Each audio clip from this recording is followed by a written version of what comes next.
થાનગઢના નળખભામાં ડી.સી. મકવાણા સાહેબની બાજ નજર પહોંચી. થાનગઢમાં ભૂમાફિયાના નામ ખુલ્યા. નળખંભાના સરપંચ અને તલાટી સામે પણ કાર્યવાહી. થાનગઢમાં નાયબ કલેક્ટર ચોટીલા એચ.ટી.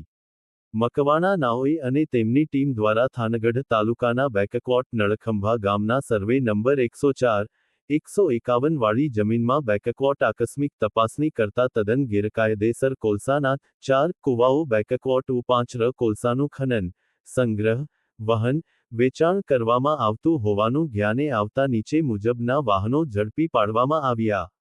જ્યારે આ રેડ કરતા બેકવોટ જપ્ત કરવામાં આવેલ વાહન 2 tractor, 1 generator machine, 2 compressor machine, bike, 30 નંગ નાઇટિંગ સુપર પાવર વિસ્ફોટક, 500 metre electric wire, 300 metre electric cable, 3 ચરખી, આ તમામ મળી બેકવોટ કુલ રૂ.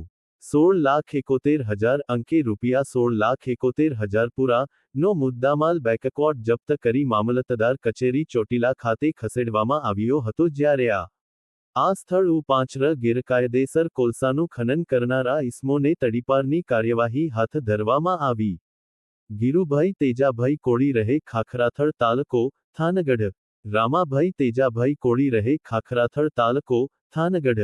વિહાભાઈ જગાભાઈ ગિયડ રહે ખાખરાથળ તાલુકો, થાનગઢ. ગભરુભાઈ જગાભાઈ ગિયડ રહે ખાખરાથળ તાલુકો, થાનગઢ. મનુભાઈ જગાભાઈ ગિયડ રહે ખાખરાથળ તાલુકો, થાનગઢ.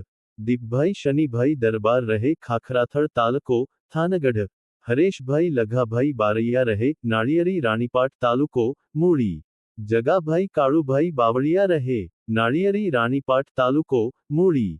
ઉકત તમામ ઇસમો તેમજ વાહન માલિકો સામે the Gujarat mineral prevention of illegal mining, transportation and storage rules 2017 મુજબ નિયમોનુસાર કાર્યવાહી તેમજ લેન્ડ ગ્રેબિંગ અને તડીપારની કાર્યવાહી હાથ ધરવામાં આવી હતી અને વધુ તપાસ ચાલુ છે. જે વ્યક્તિઓના નામો સામે આવશે તેઓની વિરુદ્ધ ઉકત કાયદા મુજબ નિયમોનુસાર કાર્યવાહી હાથ ધરવામાં આવશે. વગુમાં નળખંભા ગામના સરપંચ અને તલાટી ક્રમ મંત્રી સામે કાયદેસરની કાર્યવાહી હાથ ધરવામાં આવી છે. કેતન પરમાર, અમદાવાદ દસ્તક 24 ન્યૂઝ.